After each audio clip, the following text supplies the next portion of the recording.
అందశ్రీ తెలుగు సాహిత్య ప్రపంచంలో తనదైన ప్రత్యేక ముద్ర వేసిన కవి. ఇవాళ ఆయన అమరుడు కావటం మనందరికీ విషాదం. ముఖ్యంగా తెలుగు ప్రజా ఉద్యమాలకి సాహిత్యానికి తీరని లోటు. ఆ లోటును మనం ఎవరం పూడ్చలేం. కానీ ఆయన సృష్టించిన సాహిత్యం, తెలుగు సాహిత్యం ఉన్నంతకాలం, తెలుగు అక్షరం ఉన్నంతకాలం నిలబడి ఉంటుంది.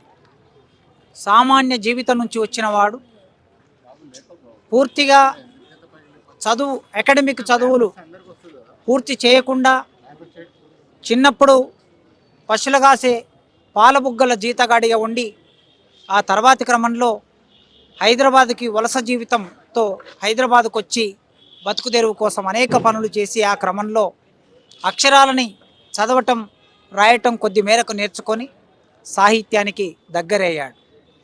ఆయన సృష్టించిన సాహిత్యం చాలా భిన్నమైంది. తెలుగు సాహిత్య ప్రపంచంలో ఆధునిక కాలంలో పాటని ఒక ప్రత్యేకమైన ప్రక్రియగా, కవిత్వంలో పతాక స్థాయికి తీసుకెళ్లిన వ్యక్తి ప్రజా యుద్ధ నౌక యుగకర్త గద్దరన్న. గద్దరన్న వేసిన ప్రభావం తర్వాతి కవుల మీద ఉన్నది.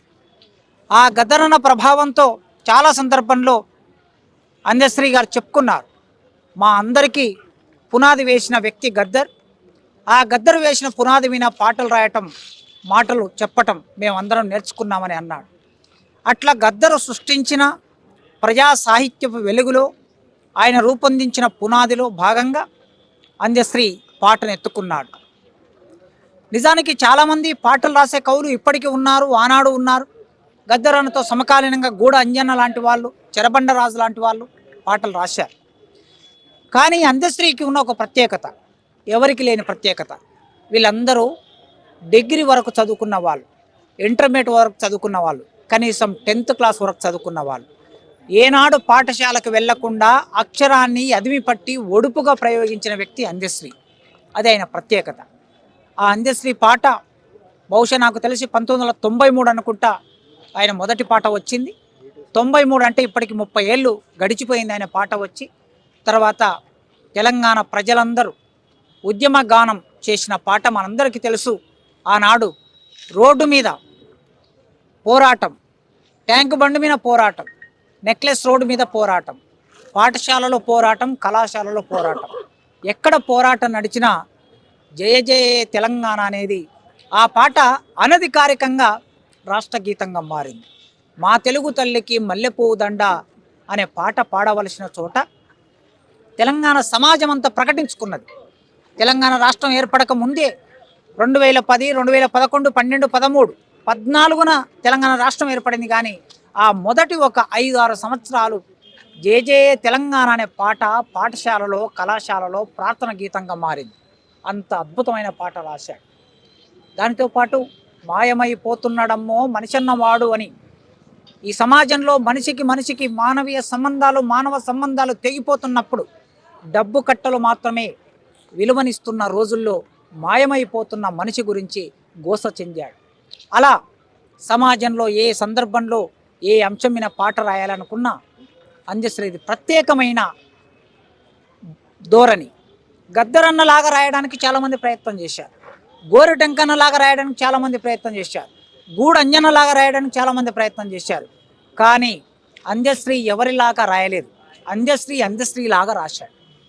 ఆయనకి చాలా సహజంగా పుట్టుకతోనే పద్యం మీద పట్టొచ్చింది, ఛందస్సు మీద పట్టొచ్చింది, అలంకారాల మీద పట్టొచ్చింది.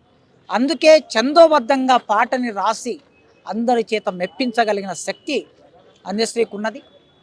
ఇవాళ తెలుగు సాహిత్యంలో ఆయనకు ప్రత్యేకంగా గుర్తు ఏమిటి అంటే, ముఖ్యంగా తెలంగాణ సాహిత్యంలో రాష్ట్ర గీతం మనం అందరం అధికారికంగా ప్రకటించుకున్నాం. తెలంగాణ రాష్ట్ర ప్రభుత్వం రేవంత్ రెడ్డి అధికారంలోకి వచ్చిన తర్వాత కాంగ్రెస్ ప్రభుత్వం అందశ్రీ రాసిన జయ జయ తెలంగాణ అనే పాటను రాష్ట్ర గీతంగా ప్రకటించింది. నాకు తెలిసి మొత్తం భారతదేశంలో అట్టడుగు కులంలో పుట్టిన ఒక వ్యక్తి రాసిన పాట ఏ రాష్ట్రానికి రాష్ట్ర గీతంగా లేదు. అది తెలంగాణ రాష్ట్రానికి మాత్రమే రాష్ట్ర గీతంగా ఉంది.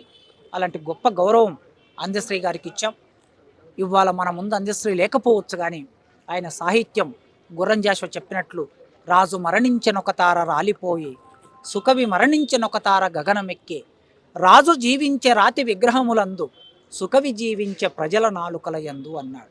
సుకవి అంజశ్రీ సుకవి మంచి కవి, ప్రజల నాలుకల యందు ఆయన జీవిస్తున్నాడు.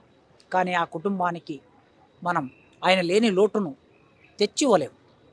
ఆ కుటుంబానికి ప్రగాఢ సానుభూతి ఉస్మానియా విశ్వవిద్యాలయం తరపున, విప్లవ రచయితల సంఘం తరపున ఆయన కుటుంబానికి ప్రగాఢ సానుభూతి వ్యక్తం చేస్తూ, తెలంగాణ సమాజం అంతా ఆ కుటుంబానికి అండగా ఉన్నది అని ఒక భరోసా మనమందరం కలిగించాలి.